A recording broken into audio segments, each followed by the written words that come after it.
Good morning, welcome to Furry and Spoilt. I'm going to be talking to you today about grains and how that affects dogs' behaviour. I've just got back from my walk, so I've just got to sort them out, get them brushed, wiped down, give them a little bit of salmon and all that.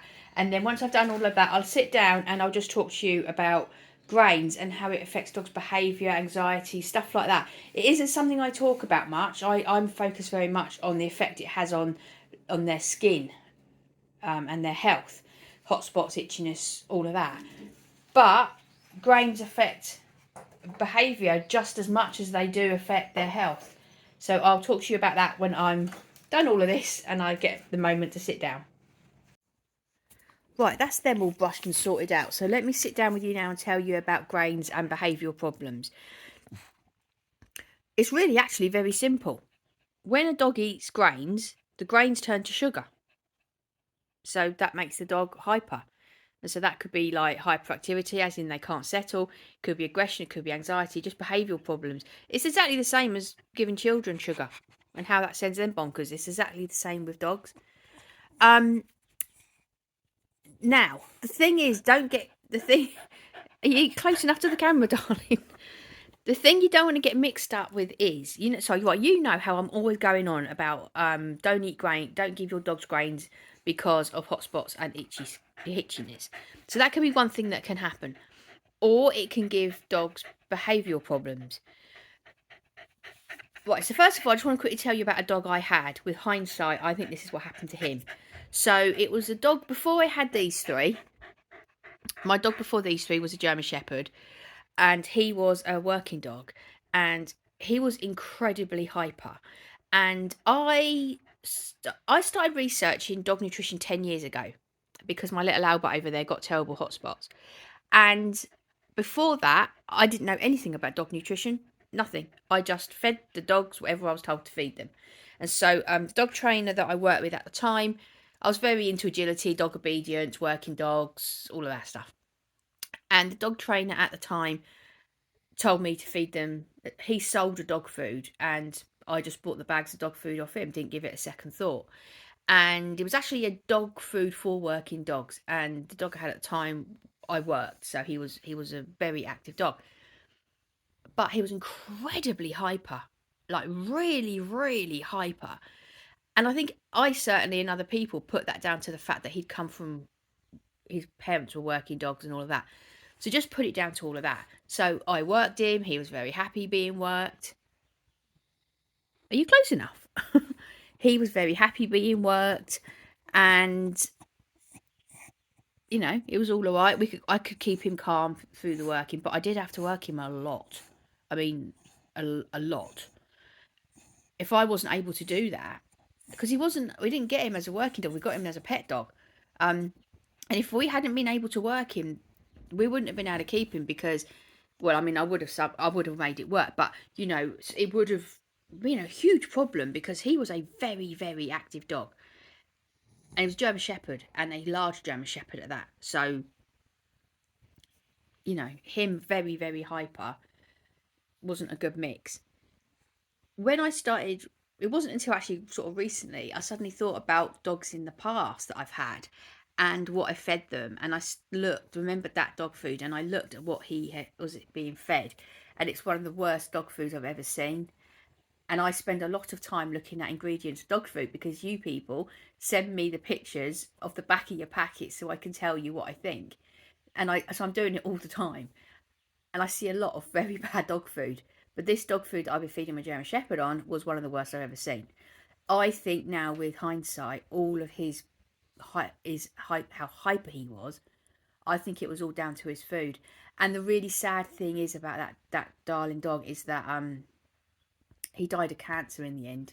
He lived a good age, but he died of cancer, which again I put down to the food. So that does not make me feel great at all. But I didn't know.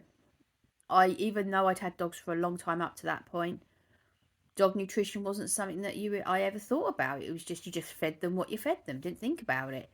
But with hindsight, I think that he had his height. He was so hyper. It was incredibly friendly, really friendly, so friendly. Really, really reliable, incredibly obedience was super. Really, really, really lovely dog. But he was very hyper, and I now think that was all down to the kibble that he was on. So, yeah, I really think that. Now, something else I do just want to talk to you about. There's a couple of things. In a minute, I'm going to show you how you can see the back of a packet and understand if grain is in it. But I think this is also a really good point. So, right, so the first point is that no dog should be fed food that's got grain in it, whether it's home cooked food, whether it's... This is another thing, actually. I was talking to somebody else on my dog walk. They were saying about how, you know, what do the dogs do when we get back from the walk? And I said, oh, that's them, done. You know, they're asleep. They'll just settle down now until lunchtime. And this man I was talking to, he couldn't believe it because he said, oh, my dog's 14 and he'll be hyper all morning. And I was sort of shocked. I was like, 14 and he's still being hyper all morning. So as always, first I'll go to, you know, what do you feed them? And he said, oh, it's all home cooked. And I said, what, home cooked what? And he said, oh, rice and chicken. And I said, get them off the rice. I bet that will change it. And I don't know, because this wasn't that long ago, so I'm not sure if it has changed it or not. But absolutely sure that if he stops feeding that dog the rice, the dog will stop being hyper. Because 14 years old to still be hyper after a walk, and that dog has a long walk. So I'm hoping that when I see him, that problem will have been sorted out. So, you know, you've got to think about this. It's not just the grainy dog food, it's also the grain that you could be home cooking. The last video I did, I went through what grains and starch are.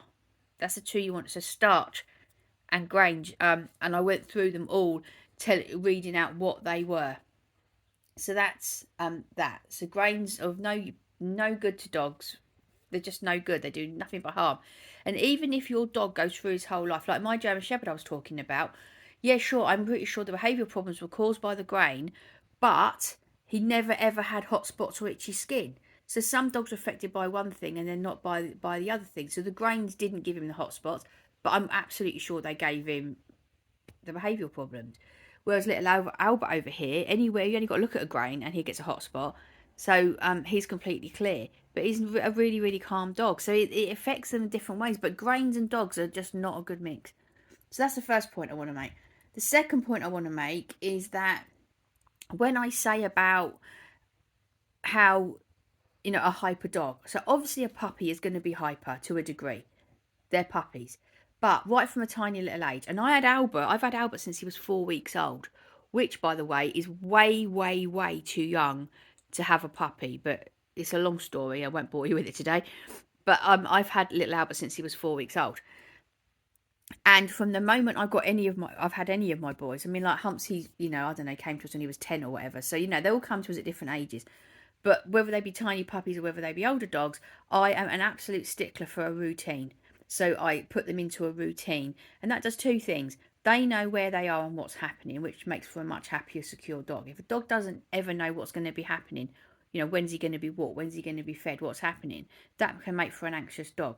So the first thing I always do, also for me, I know where I am with them. I know how things are happening. Just get them into a routine. But also, their body gets used to expecting sleep at a certain time and eating at a certain time and walking at a certain time. And I just like that with my dogs. I like to have my dogs into a set routine. So that's the first thing I will say is that. So it could be that your puppy is just hyper because he hasn't been taught this is a time when you sleep now, or this is a time when you play on your own with your toys. This is a time when I will play with you. This is a time we walk. This is when you're fed. If you haven't taught your dog that when you get back from a walk, that now is time to settle down and have a sleep, they might just not know. So it could be that your dog is hyper because he's never learned to actually settle down. So, like, we just got back from our dog walks. If you watch my videos, you know my dogs are asleep in most of my videos, and it's because I record my videos after I've walked them. It's just the way my day works out. So my dogs know we get back from the walk and then that is it. They just sleep, or like you saw Humps doing here. If he wants to go and have a little play with his toys, he can. But I do not give them, well, obviously I give them attention, but you know, I don't play with them. I have to go. I do my Furry and Spoilt work. And so, Humps, you're kind of blocking the camera now, my lovely. I do my Furry and Spoilt work, And so they, which is on the computer most of the time, and so they know that, and so they know that I'm here, but I need to be doing my thing, and they just all know to settle down and to sleep. So if you are not feeding a grain, your dog definitely 100% is getting no grains from any source, not treats, not tidbits, not the food, but it's still hyper. It could be that you just haven't taught your dog what he's supposed to do at different times. So you just got to teach your dog when we get back from the walk. And how you do that is it's really simple. You just get back from the walk. And if your dog's then hounding you, like actually another person on the walk was talking to me about how he's got one dog, he wants to get another dog. He actually, he's the first dog he's ever had. And he's intuitive with dogs. He's really, really impressive. He wants to get another dog. But his wife doesn't, because the first dog keeps bothering her like throughout the day, all day. And that's a classic example of it. So when they get back from their walk, to just ignore the dog. So we get back from our walk at 8 o'clock, and then I need to work until lunchtime. And so up until lunchtime, I don't ignore my dogs. But if I had a dog like in that situation, I wouldn't play with them. Never, ever. Don't play with them.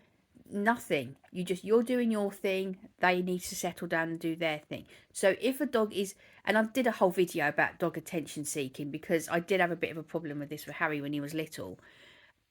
Dog attention seeking. I'll put it up at the end of the video. And you just if a dog is attention seeking, then you do have to go as far as ignoring them. While they're doing the attention seeking behaviour, you just have to ignore them. They'll soon get bored and realise that you're not a source of entertainment, and they will sleep. Now, you've got to be fair about it. In order to have a dog that comes back from a walk and then sleeps, you've got to have given them a good walk. So I give my dogs, I get about 45 minutes, and we just, I mean, they're all older now, so they don't go very fast anymore. But I'm out for 45 minutes with them in the morning. And they get to sniff, watch the world go by. We go walking. They know people to say hello to. And then that's fair enough, because then we come back. I've been fair, and they will sleep. And then after lunch, I play with them. Well, not really play anymore. Used to play with them, not so much anymore. They're old now. But I train with them. And so then after that, they settle down again. So you've got to be fair. If you want your dog to settle down and be calm, you've got to be putting it in. And it's not just exercising and walking. It's hugely about using their brain. So either do some training with them or stuff like that. So you're actually using their brain. I really need to do more videos about the training that I do, because I do a lot of training with my boys to keep their brains active, so that then after lunch they sleep nice and peacefully. And it's just so good for a dog to use their brain. It's just so good for them. I must do more videos about that, because I do that every day and I don't really talk about that much. So it is really important that even if your dog isn't on grain, that it could just be that your dog has never learned to calm down. But if you're feeding your dog grain, get him right off that. I bet you'll see results.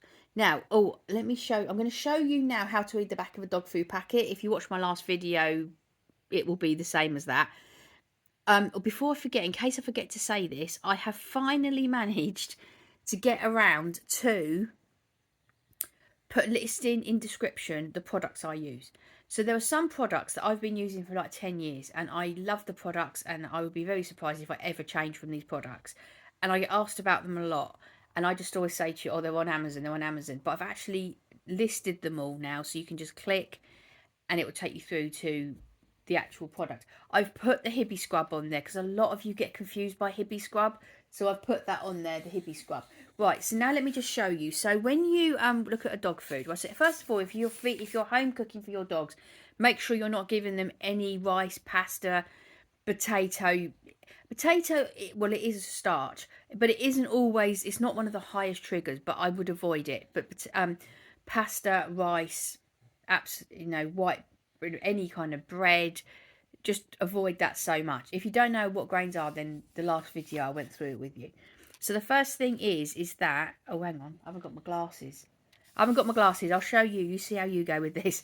The first thing is, so this is, 50-50. I 50% give my dogs dog food and 50% home cook them. And I just do that because I want them to have the goodness of home cooking.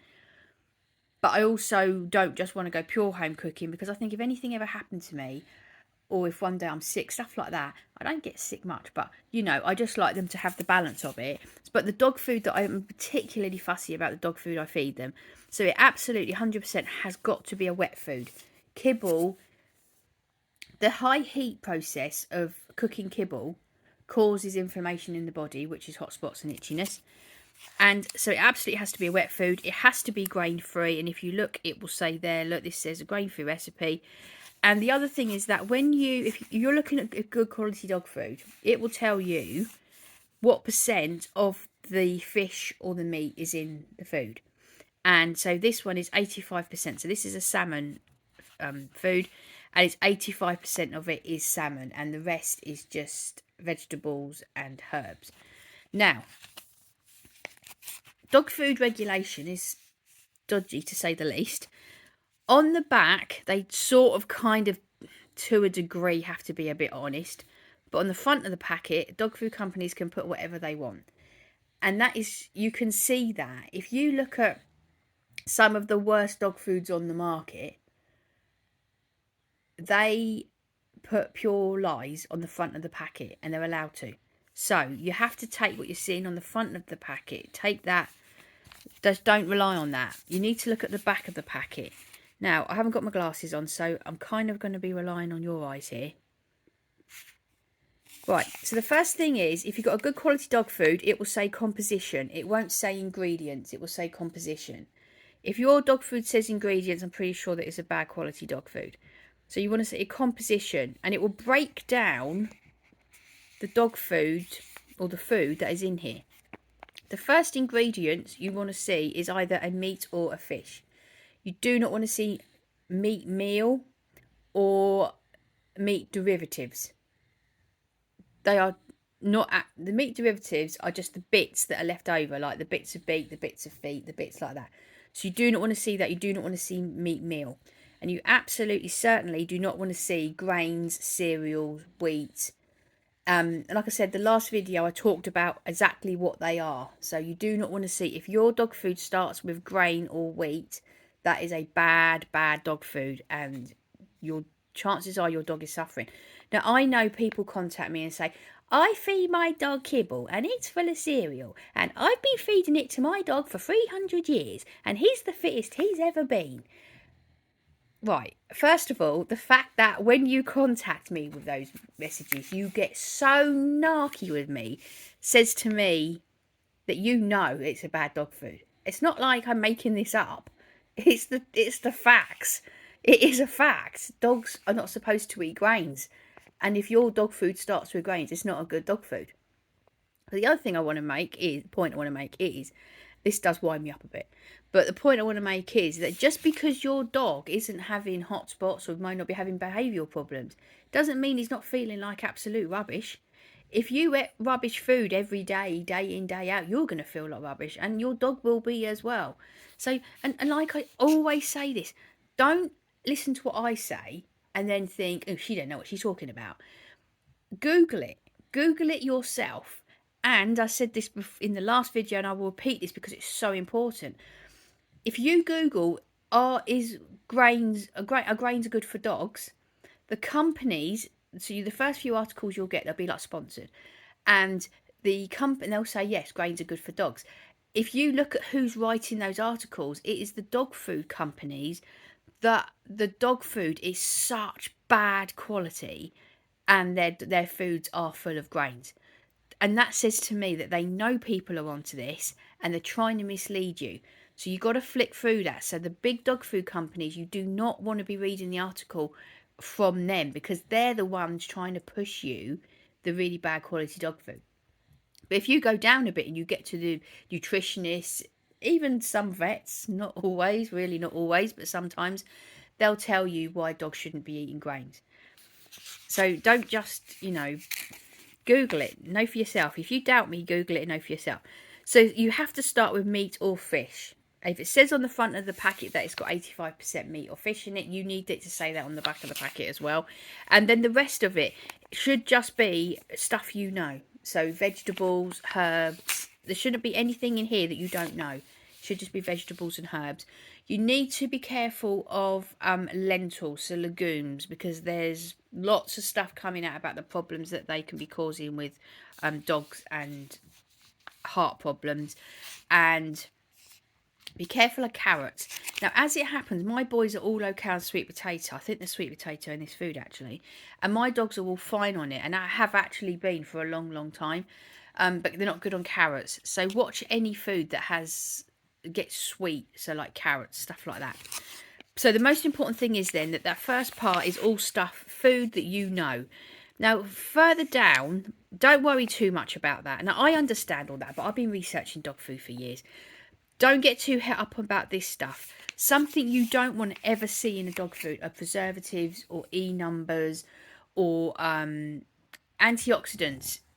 That's a real bad. That can be really bad because it doesn't tell you what the antioxidants are, and there's a lot of that's all kind of coming out now. New research is coming out on that.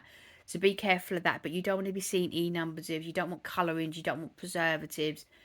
None of that. And you don't want grains, do you, darling? You don't want grains. It was one of the things I was most excited about. So when he came to us about a year and a half ago, I was so excited about the fact that I was going to be able to put him on. I was excited about a lot of stuff that we'd be able to do from here. But I was very excited about the fact that we'd be able to put him on good nutrition and see what that would do for him. And he did good stuff, didn't he, darling? He did do good stuff. When we first got him, his eyes were all white, like he had cataracts. And some good food sorted you all out, didn't it, darling? Oh, yeah, it did. Okay, so that is what the grains are. If you want to get this Barking Heads, I've listed it in the description. Haven't we, darling? Yeah, we have. Yeah, we have. If you've got any questions at all about dog food or anything to do with dogs, I'm more than happy to help. I mean, obviously, if it's anything to do with dogs, I might not know the answer. It might not be something I have experience in. But if it's anything to do with whether or not it's a good dog food, hot spots, itchiness, behaviour, all that, lived it. We've lived through it all. And so I'm certainly happy to help. So, like I said, I've listed everything that I use on my dogs in the description. I'm on Instagram. If you want to DM me on there, you can. I'm on TikTok. And, of course, there's the comment section here. So thanks very much for watching. I hope you all have a really good day. I'll see you in the next video. Bye-bye.